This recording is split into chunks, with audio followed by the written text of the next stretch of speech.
Assalamualaikum warahmatullahi wabarakatuh. Innal hamdalillah nahmaduhu wa nasta'inuhu wa nastaghfiruh wa na'udzu billahi min shururi anfusina wa sayyiati a'malina. Man yahdihillahu fala mudilla lahu wa may yudlil fala hadiya lahu. Wa ashhadu an la ilaha illallah wahdahu la syarika lah wa ashhadu anna Muhammadan abduhu wa rasuluh. Ya ayyuhalladzina amanu taqullaha wa qulu qawlan sadida yuslih lakum a'malakum wa yaghfir lakum dhunubakum wa may yuti'illaha wa rasulahu faqad faza fawzan 'azima. Amma ba'd. Fa inna asdaqal hadits kitabullah wa khairal hadi hadi Muhammadin sallallahu alaihi wa ala alihi wasallam wa syarrul umuri muhdatsatuha wa kullu muhdatsatin bid'ah wa kullu bid'atin dhalalah wa kullu dhalalatin finnar.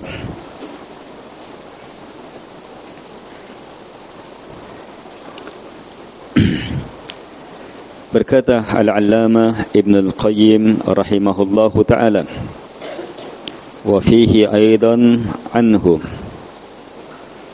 dan diriwayatkan juga di dalamnya darinya.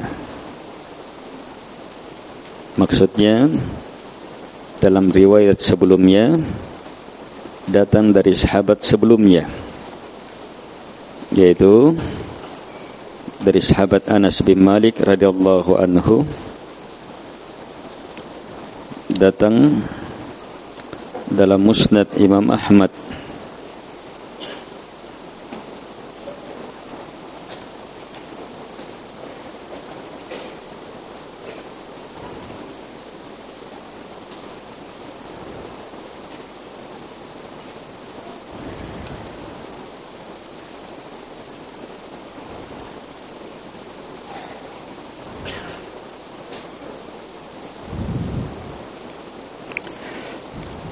Anna Rasulullah sallallahu alaihi wasallam qala li Jibril, ma li lam ara Mikail dahikan qat.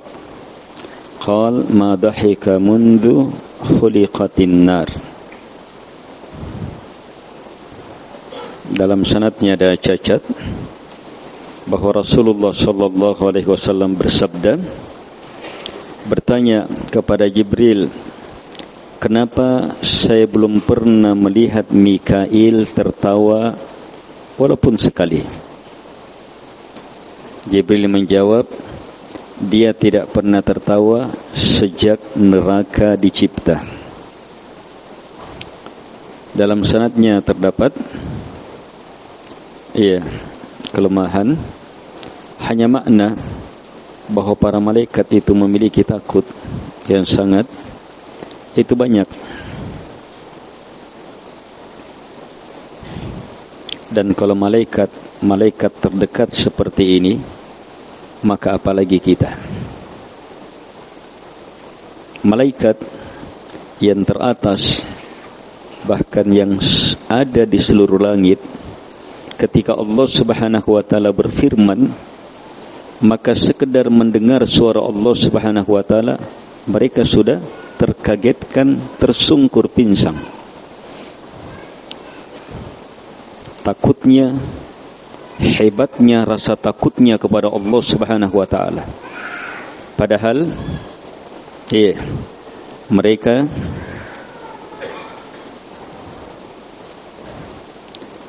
adalah hamba Allah Subhanahu wa taala yang tidak pernah bersalah, tidak pernah berdosa, tidak pernah melanggar perintah Allah Subhanahu wa taala, bahkan sangat taat dalam melakukan perintah. Tapi bersamaan dengan itu hebatnya rasa takutnya. Ini yang mau ditekankan. Ilmu untuk menghancurkan penyakit hati yang membuat orang terus dalam dosa. Apa itu?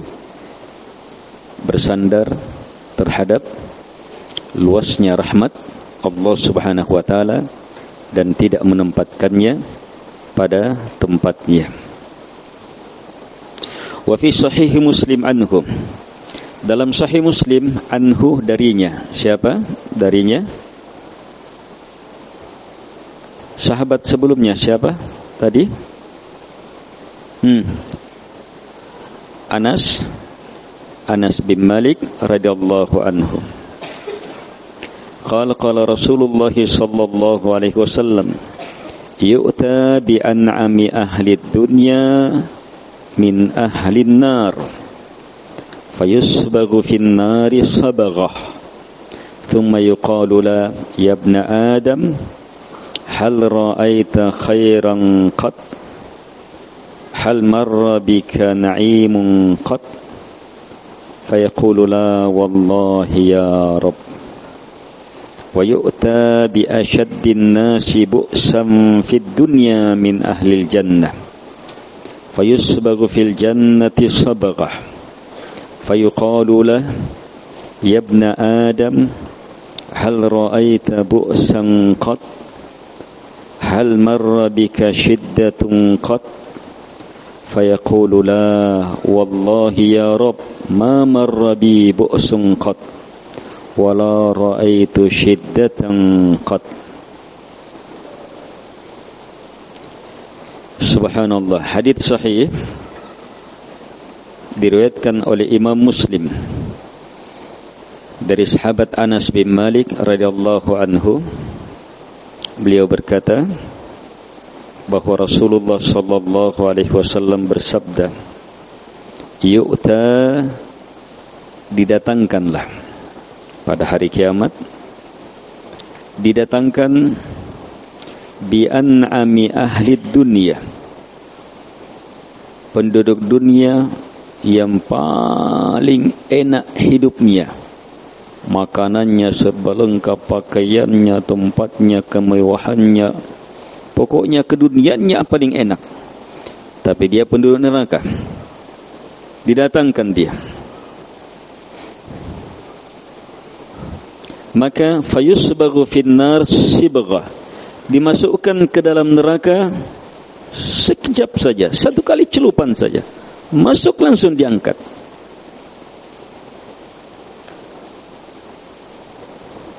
Setelah itu ditanya, wahai anak Adam, apakah kamu pernah melihat kebaikan walaupun sedikit? Pernah melihat kebaikan walaupun sedikit?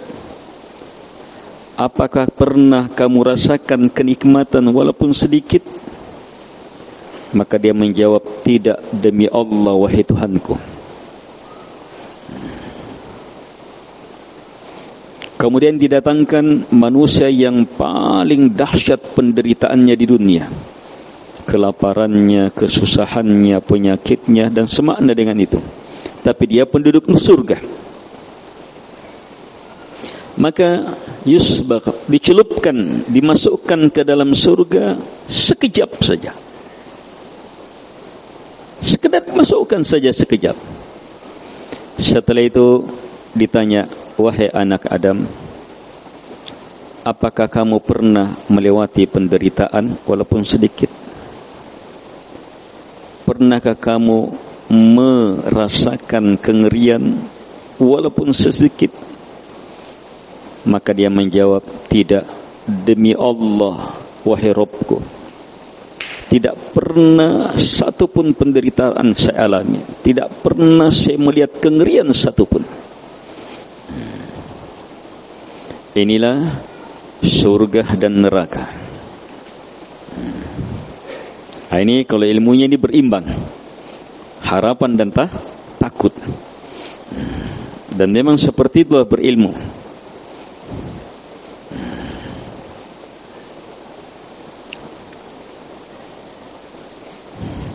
Hadits rawahu Muslim.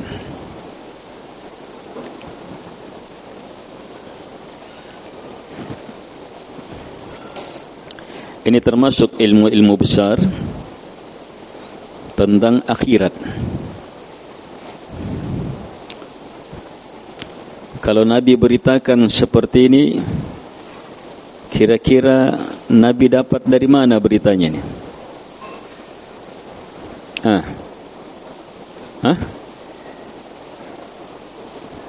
Hanya satu jalur wahyu.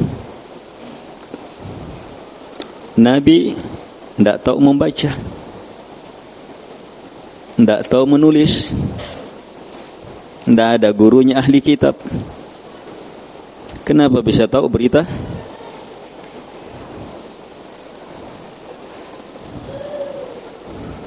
Murni wahyu.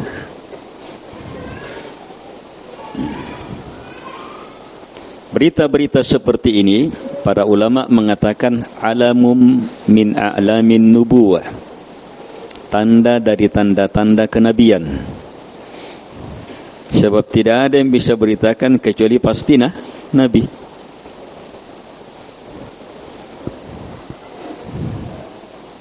Ini apa? Berita yang akan terjadi. Belum terjadi ini. Nanti di akhirat akan terjadi. Tapi Nabi SAW sudah beritakan. Bahkan bagaimana beritanya dirinci lagi.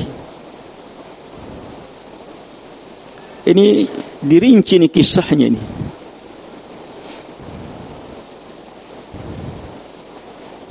Semuanya menjelaskan bahwa baginda Rasul sallallahu alaihi wasallam betul-betul nabi yang menerima wahyu, betul-betul rasul yang menyampaikan risalah.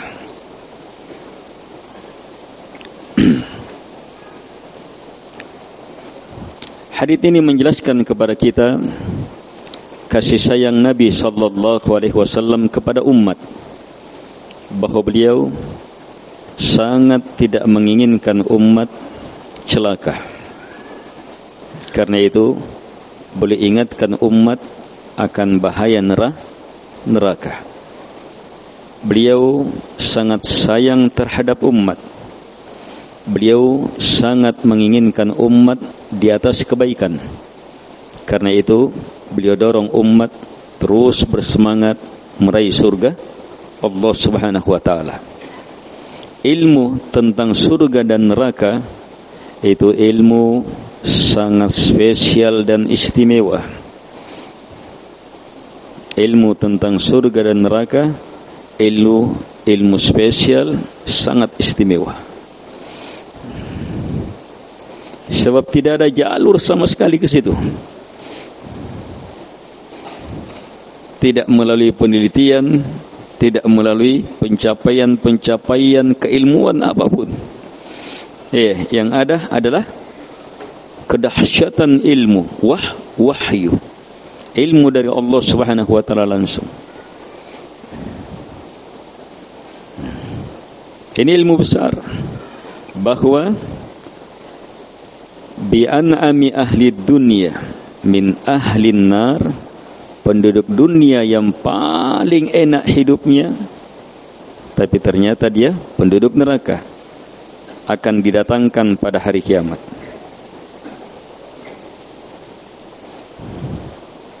Kemudian dicelup,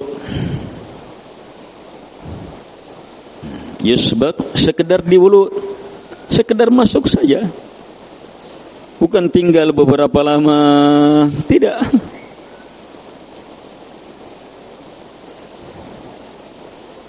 Dimasukkan ke dalam neraka sesaat saja.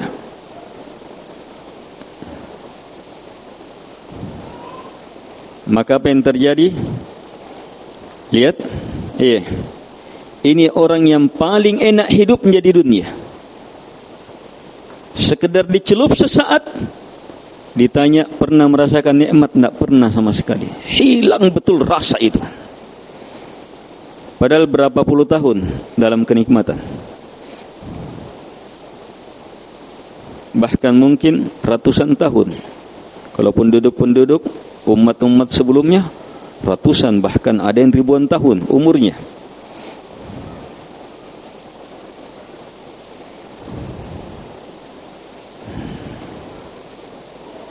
Hilang semuanya, sekedar dicelup sesaat dalam neraka. Mengerikannya itu neraka. Ini ilmu untuk pembahasan ini. Jangan merasa aman. Jangan merasa aman. Saya jamaah, antum jangan merasa aman. Kita semua jangan merasa aman.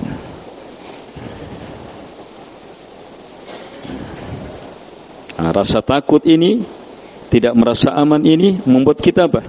Terus waspada, terus memperbaiki diri, terus kembali.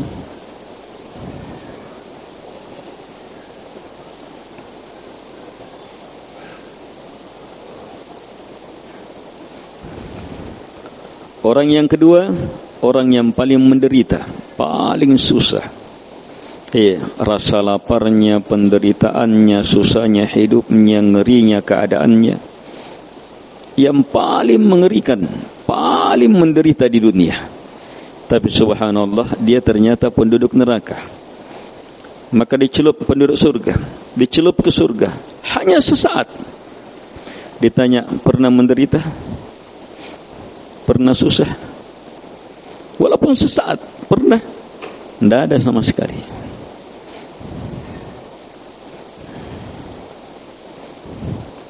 Dahsyatnya itu surga, nikmatnya itu surga, menghilangkan segalanya. Kalau orang paham dan meyakini itu, maka seluruh penderitaan dunia itu langsung lenyap. Kalau orang meyakini hal ini. Ini yang paling menderita. Hebat bagaimanapun hebatnya penderitaan kita, hanya bagian kecil dari penderitaannya orang ini. Ini yang paling menderita sudah ini. Kita itu 0,00 berapa persennya gitu. Ini yang paling menderita penduduk dunia. Dicelup ke dalam surga, hilang. Tidak pernah merasakan penderitaan. Nikmatnya itu surga, dahsyatnya itu surga. Ini ilmu besar. Untuk apa? Merespon harapan. Memberi semangat, memberi harapan, memberi kekuatan. Dan harus menyatu dengan ilmu yang di atas. Takut dan jangan merasa aman. Disitulah orang yang bertauhid. Di situ ketauhidan. Kalau satu saja, bahaya.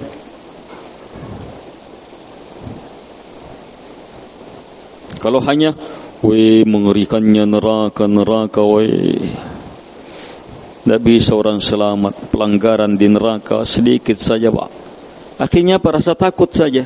Sampai apa?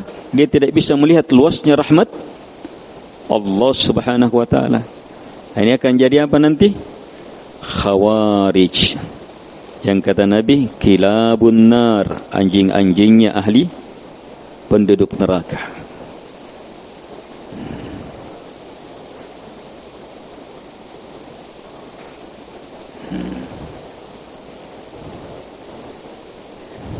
Khawarij yang melihat dosa lewat batas.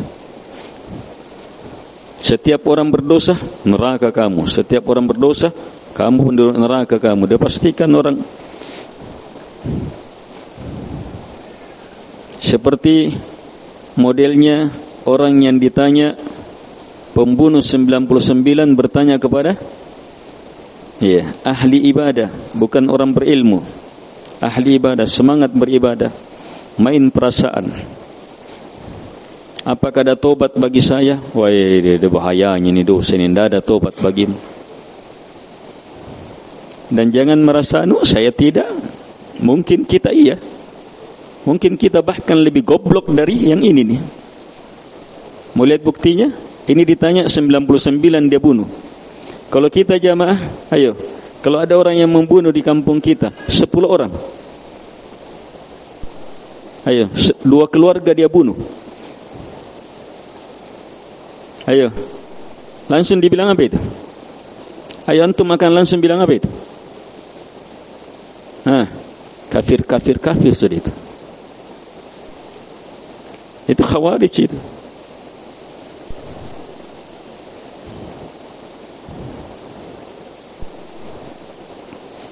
Mau lihat lebih jelas? Lihat kalau ada ikhwan antum bersalah. Lihat kalau ada ikhwan antum bersalah. Antum akan langsung sikapi apa? Hati-hati, boleh-boleh jadi antum lebih khawarij dari khawarij. Tidak merasa aman.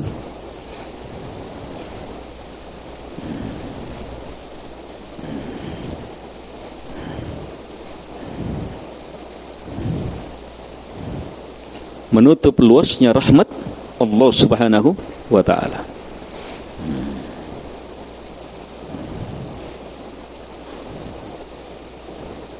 Dan paham khawarij itu paham busuk menjijikkan. Nabi sampai bilang anjing-anjingnya api neraka. Padahal solatnya kalah solatnya sahabat. Coba lihat solat, bacaan Qur'annya kalah bacaan Qur'annya sahabat. Sahabat akan merasa kecil dari bacaan Qur'annya. Hanya bacaan Qur'an apa? La yujawizu taraqiyahum. Tidak melewati kerongkongan, tidak masuk ke dalam hati. Semangat, tapi tidak didasari dengan ilmu. Ilmu itu adalah sesuatu yang dengannya orang semakin mengharap hanya kepada Allah, yang beriringan dengan semakin takut hanya kepada Allah Subhanahu wa ta'ala. Yang dua ini didasari oleh karena Allah semata yang paling dia cintai, tidak ada yang lainnya, sehingga menyatu seluruh rukun keimanan, penghambaan. Cinta murni hanya kepada Allah Subhanahu wa ta'ala. Harapan murni hanya kepada Allah Subhanahu wa ta'ala. Takut murni hanya kepada Allah Subhanahu wa ta'ala, tidak yang lainnya.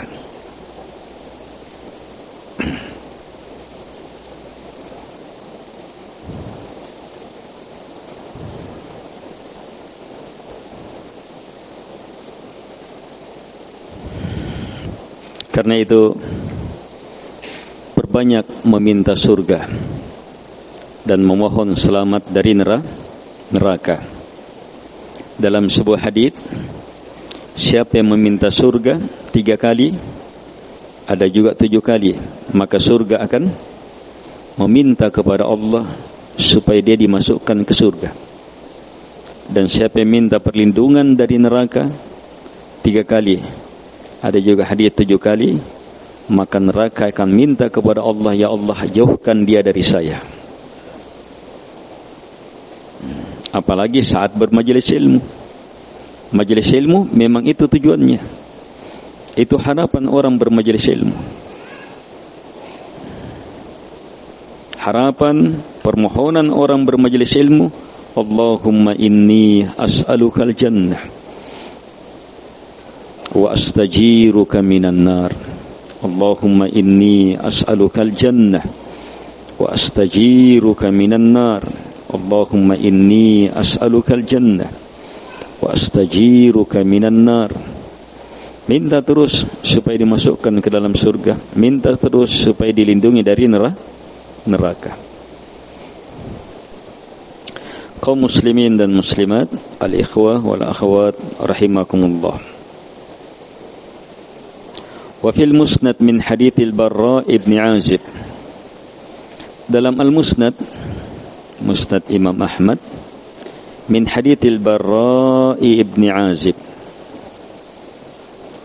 Min hadits al-Barra ibn Azib, dari sahabat al-Barra ibn Azib radhiyallahu anhu.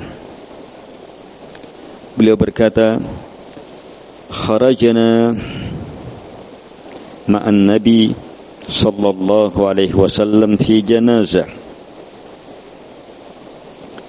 janazati rajulin minal ansar fantahayna ilal qabr.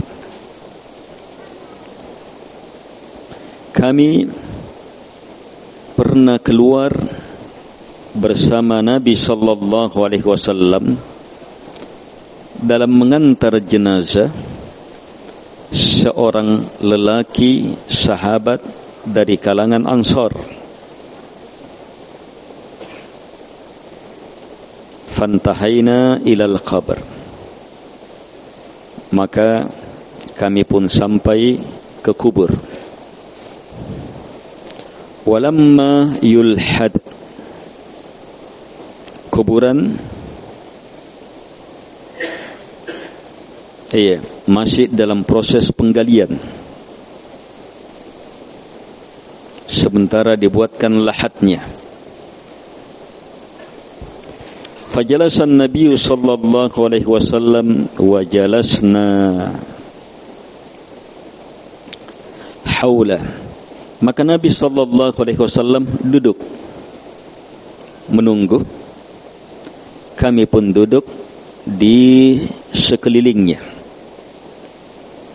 Ka'anna ala ru'usina at-tayr wa fi yadihi 'udun yankuthu bihi fil ard farafa'a ra'sah faqala ista'idu billahi min 'adzabil qabr marratain aw thalathan. Di kuburan Nabi duduk, kami duduk di sekelilingnya, seolah-olah di atas kepala kami burung. Apa maksudnya itu?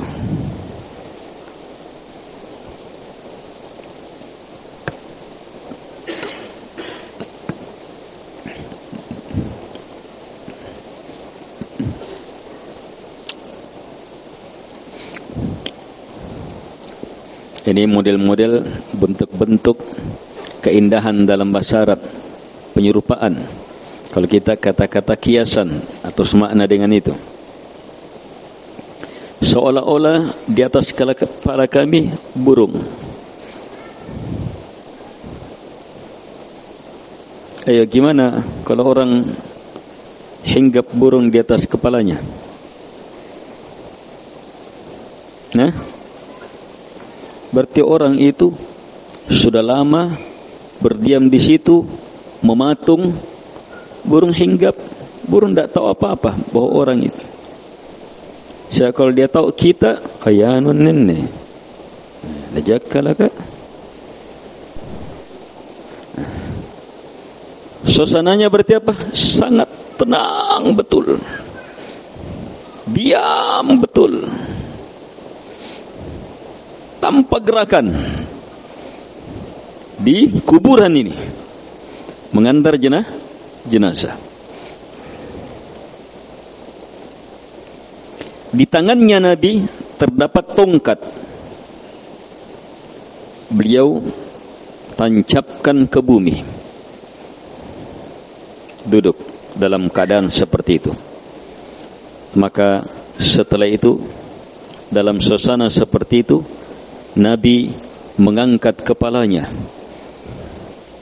kemudian bersabda, Ista'idu billahi min adabil qabr. Kalian mintalah perlindungan kepada Allah dari siksaan kubur. Nabi ulangi lagi, mintalah perlindungan kepada Allah dari siksaan kubur. Mintalah kalian perlindungan kepada Allah dari siksaan kubur.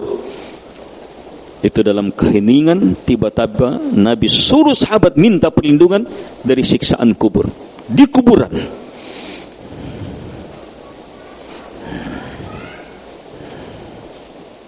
Sehingga apa? Ilmu ini betul-betul mengena, masuk. Tidak sampai di situ.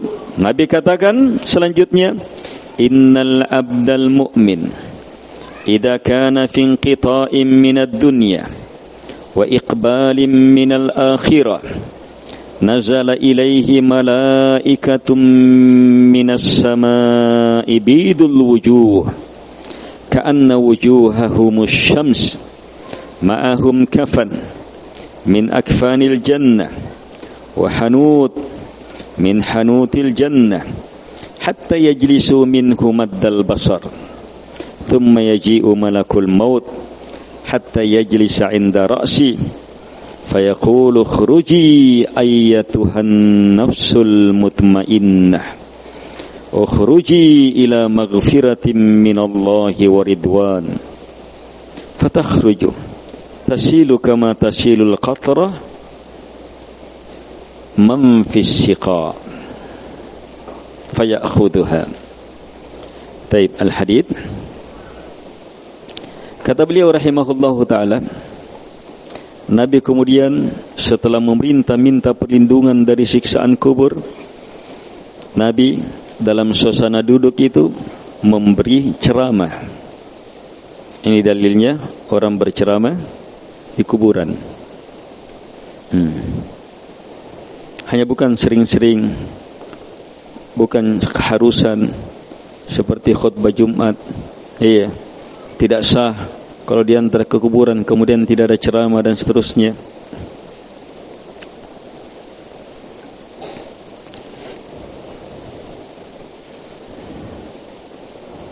Jadi saat seperti itu Nabi tanamkan ilmu. Ilmunya betul-betul mengena. Lihat ilmunya.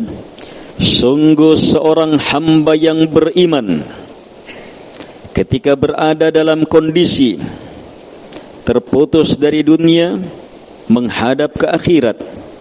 Ini kondisi sakratul maut. Nabi bilang apa? Fi inqita'im minad dunya wa iqbalim minal akhirah.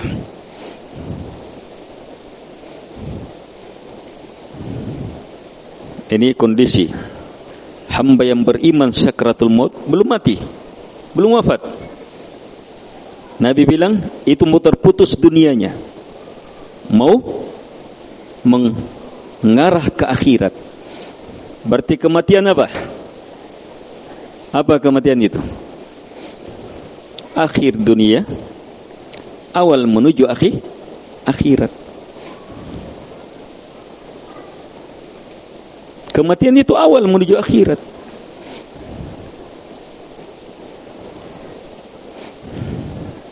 Dia awal akhirat. Alam barzakh itu pintu awal menuju akhirat. Bagaimana hamba yang beriman dalam kondisi seperti ini? Turun para malaikat dari langit. Bukan satu malaikat, banyak malaikat turun. Bidul wujuh, wajahnya putih terang, bercahaya. Wajah mereka seolah-olah matahari, kata Nabi sallallahu alaihi wasallam. Terang, bercahaya betul. Malaikat kan dicipta dari cahaya. Keindahan sosok ini, wajahnya seperti matahari. Bersama mereka, para malaikat ini bawa apa? Kain-kain kafan dari surga. Terus hanut, ada pengharumnya. Pengharum juga dari surga.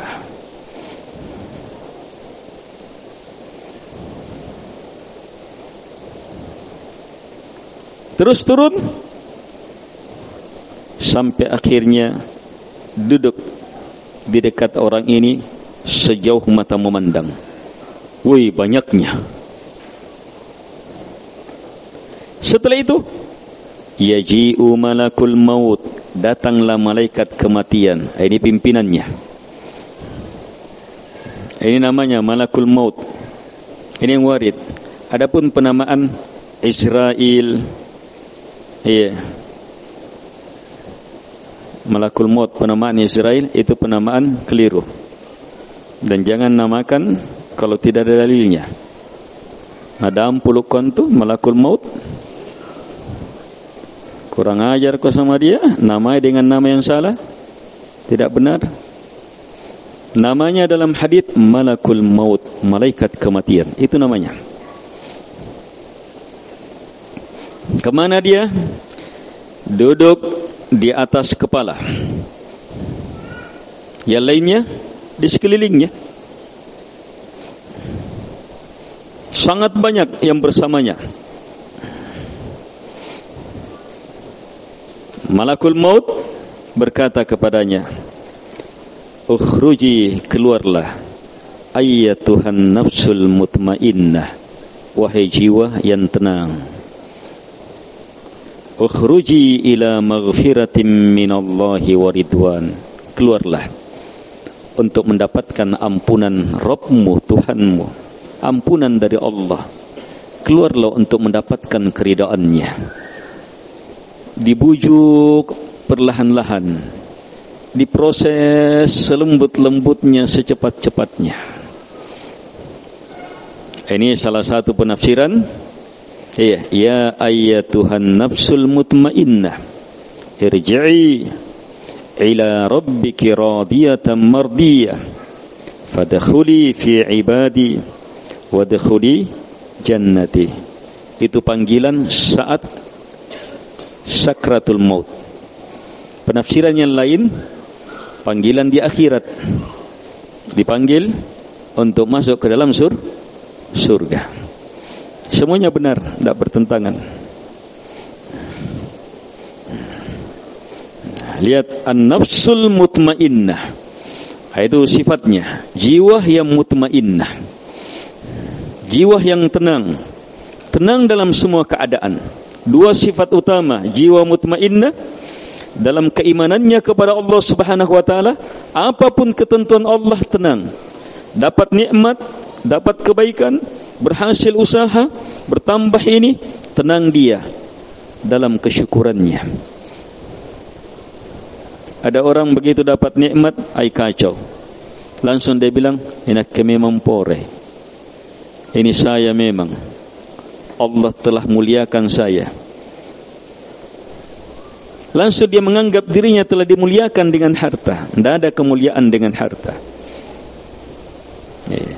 Kemuliaan itu ketika kita mampu mensyukuri harta itu. Hadis itu mulia.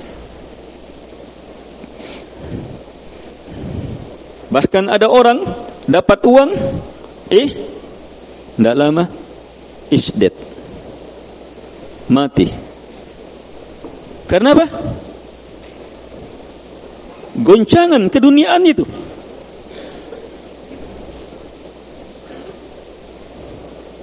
Tidak tenang.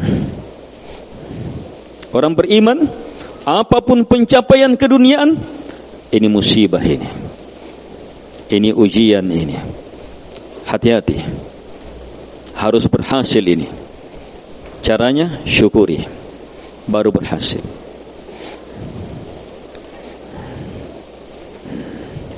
Goncangan yang lain ketika gagal, menderita, tertipu, terjadi musibah, bala dan seterusnya, kehilangan.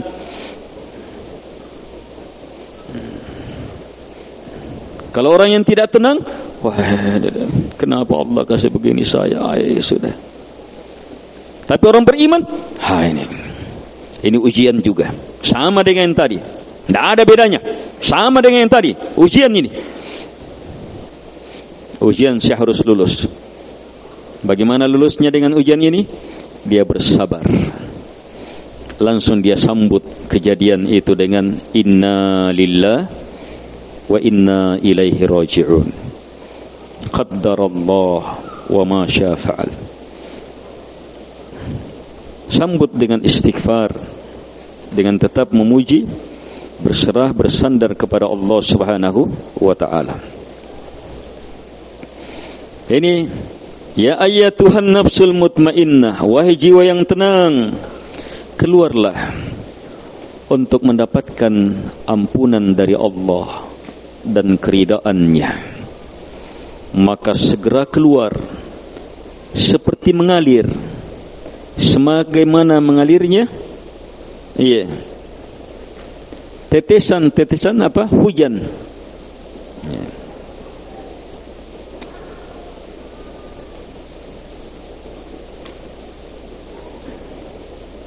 Jadi keluar cepat. Faya'khudhuha, maka malakul maut segera mengambilnya. Fa idza akhadhaha lam yad'uha fi yadihi tarfata 'ainin hatta ya'khudhuha fayaj'aluha fi dhalikal kafan. Maka begitu malakul maut sudah mengambilnya, maka tidak dibiarkan kecuali mereka sekelilingnya yang membawa ke kafan langsung mengkafaninya.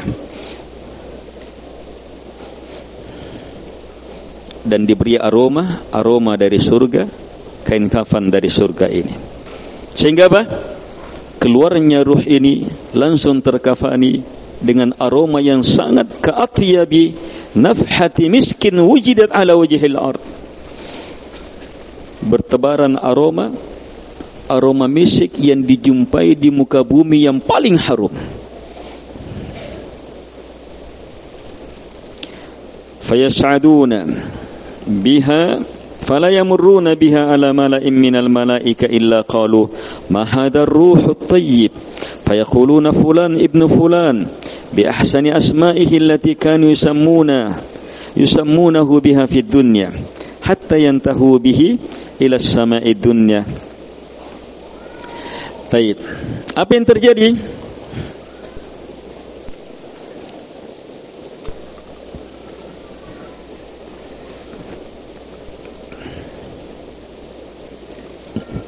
Maka para malaikat pun mengangkatnya ke atas langit.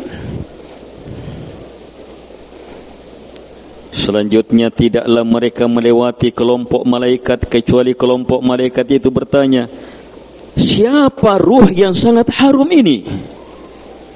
Mereka pun menjawab, fulan, anaknya fulan. Coba lihat, ini ilmu penamaan. Fulan, anaknya fulan. Nama bapak juga disebut. Dipanggil dengan apa? Bi ahsani asma'i, dengan namanya yang terindah, yang dulunya orang-orang panggil dengannya. Itu salah satu cara mau jadi penduduk surga, pakai nama-nama yang baik. Pakai nama-nama yang baik.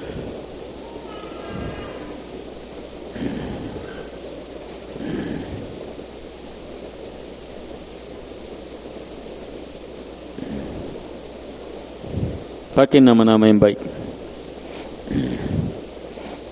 Oh, Abdullah, anaknya Abdurrahman. Ali, anaknya Muhammad. Wah ini. Tapi kalau John, anaknya Dorce.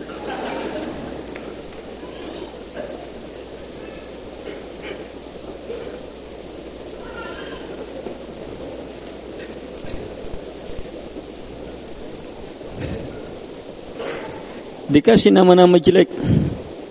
Oh iya. Ada dalam Al-Quran juga Abu Jahal. Iya, Abu Lahab. Iya, tabbat yada Abi Lahab wa Abu Lahab. Bagus dalam Al-Quran. Lakanud, ada orang kasih anaknya Lakanud. Iya, ada dalam Al-Quran. Para Lakanud betul-betul kafir, betul-betul sesat, betul-betul menyimpang.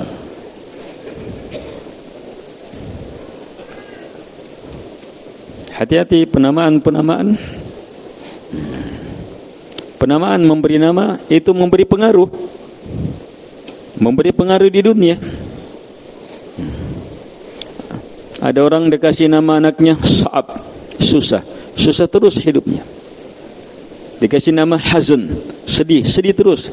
Ada sahabat, iya, disuruh ganti namanya. Saya tidak mau diganti, namanya bapakku itu. Akhirnya apa? Sedih terus. Harus diganti. Dipanggil dengan namanya, dengan orang tuanya. Orang tuanya juga dimuliakan. Itu artinya apa? Ikatan rumah tangga itu apa? Dunia, akhirat. Sampai akhirnya ke langit dunia. Jadi langit berjenjang-jenjang. Ini jenjang-jenjang langit. Tidak ditahu ini orang-orang yang buat roket, pesawat naik ke atas. Mereka dengan kebodohannya hanya bangga sudah sampai di sini. Kita dengan kesederhanaan yakin langit berjenjang, langit terendah, langit dunia. Sampai di situ, yastaftihuna lah, minta dibuka. Malaikat minta, buka pintu. Fayuftah lah, maka dibukakan pintu. Fayushayyi'u min kulli sama'in muqarribuha ila as-sama' allati taliha. Thumma yuntaha bihi ila as-sama'is sabi'ah. Masya Allah, setiap dibuka disambut, dimuliakan. Demikian langit kedua disambut, dimuliakan. Langit ketiga disambut, dimuliakan. Subhanallah jamaah. Ternyata perjalanan setelah kematian, perjalanan mirip Isra Mi'raj, mirip. Hanya Nabi bukan dengan ruh saja. Nabi itu dengan ruh dan jasadnya hidup seperti kita sekarang, diperjalankan. Itu hebatnya Nabi. Kalau kita, insyaallah ta'ala, orang-orang yang beriman di atas keimanan, meninggal di atas keimanan, itu apa? Akan diperjalankan ruhnya. Itu akan menjadi perjalanan terindah pertama setelah dia wafat. Itu ilmu-ilmu membahagiakan orang beriman. Dicabut sakaratul maut jamaah, secepat-cepatnya tetap namanya sakarat, tetap namanya kedahsyatan, kengerian, sakit luar biasa. Tapi orang beriman disambut dengan kebahagiaan, dilembut-lembuti, dikasih cepat-cepat. Setelah itu, oh sudah, kebahagiaan, kemuliaan, dimuliakan terus sampai ke langit dunia, langit tertuju, langit yang ketujuh. Di atasnya, Allah Subhanahu wa taala berfirman, "Uktubu kitab abdi fi illiyin wa'iduhu ila al-ard fa inni minha khalaqtuhum wa fiha u'iduhum wa minha ukhrijuhum taratan ukhra." Maka di sana Allah Subhanahu wa taala berfirman, tuliskan ketentuan hambaku fi illiyin, tetapkan sudah dia berada di surga tertinggi, illiyin. Inna kitabal abrari lafi illiyin. Ini illiyin. Illiyin nama surga tertinggi. Kemudian kata Allah, kembalikan dia ke muka bumi, karena sungguh dari bumi saya cipta mereka, pada bumi saya kembalikan mereka, dan dari bumi pula saya akan keluarkan lagi mereka, dikumpul di padang mahsyar. Maka fatu'adu ruhnya pun dikembalikan, ruhnya dikembalikan. Fayatihi malakan, maka datang dua malaikat. Dua malaikat yang bertanya tentang ini thalathatul usul. Siapa yang kamu sembah, apa agamamu, siapa nabimu. Ini dijawab jamaah, bukan di saat ini, sekarang dijawab. Siapa yang kamu sembah, supaya bisa menjawab di bawah, bukan nanti di bawah baru mau dijawab. Sekarang jawabannya, siapa yang kita sembah, apa agama kita, siapa nabi kita. Baik, kembali dulu ke atas. Ini memberi ilmu besar bahwa Allah di mana? Di ataslah, di atas langit. Bahwa Allah berbicara, bahwa Allah ridha terhadap hambanya. Allah beri mana surga? Fi illiyin, di atas.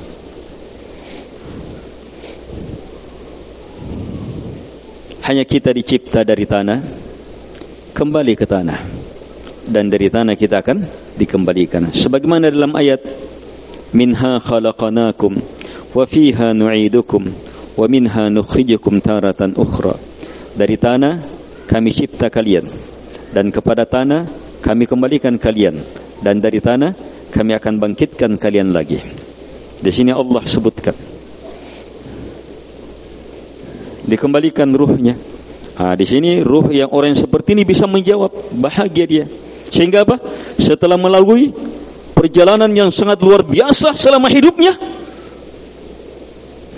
maka apa? Dikembalikan. Di situ menyatu dengan jasadnya, ditanya, berhasil menjawab, maka kuburan akan menjadi kenikmatan yang sangat luar biasa, mengalahkan kenikmatan di dunia, tapi belum kenikmatan surga. Ini ilmu besar dalam hidup. Untuk apa? Segera beramal. Segera beramal. Amalannya 3 ini: ma'rifatullah, ma'rifatun nabi, ma'rifatu dinil Islam. Siapa yang ingat doa, doa itu adalah inti dari 3 ma'rifat ini, yang kalau dibaca, Nabi bilang, saya akan menjaminnya di akhirat. Saya akan pegang tangannya, saya akan masukkan dia ke dalam surga. Doa apa? Ayo anak-anak, dibaca 3 kali, waktu pagi, sore juga bisa.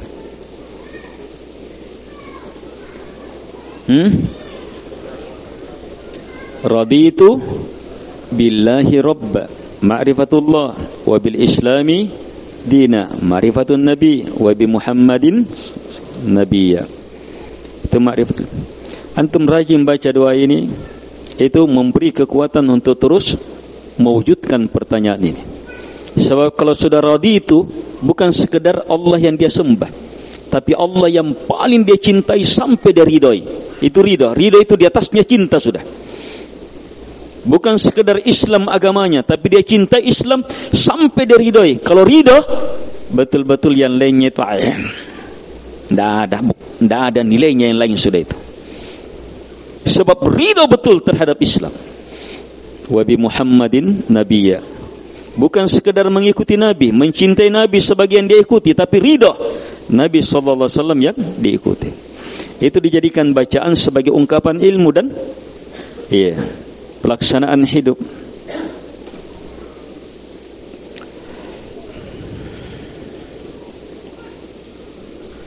Baik, cukup dulu. Insyaallah taala kita akan lanjutkan mengurai hadis ini di pertemuan selanjutnya. Sekian, subhanakallahumma hamdik, assalamualaikum warahmatullahi wabarakatuh.